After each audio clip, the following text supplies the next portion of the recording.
បកភិខេត្តសត្រាំងទើបចេញផ្សាយសារលិខិតលេខ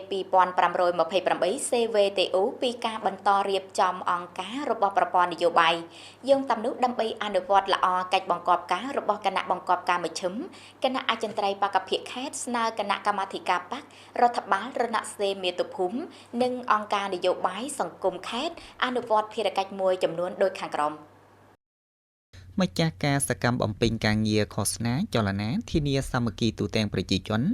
បង្កការស្របគំនិតឯកភាពខ្ពស់ក្នុងកម្មាភិបាលបកជនបុគ្គលិកនយោជិកនិងប្រជាជនគ្រប់ជាន់ស្រទាប់ក្នុងការប្រសពប្រសែអនុវត្តសេចក្តីសរុបសេចក្តីសម្រេចរបស់មជ្ឈិម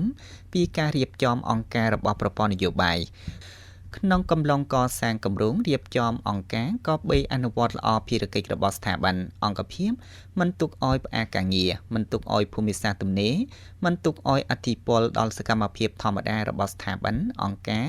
អង្គភាពនិងសង្គមមិនប្រមូលកម្រៃគ្រប់ប្រភេទរបស់បុគ្គលអង្គការត្រូវផ្លាស់ប្ដូរក្រដាសស្នាមនីតិវិធីមកពីការរៀបចំអង្គភាពរដ្ឋបាល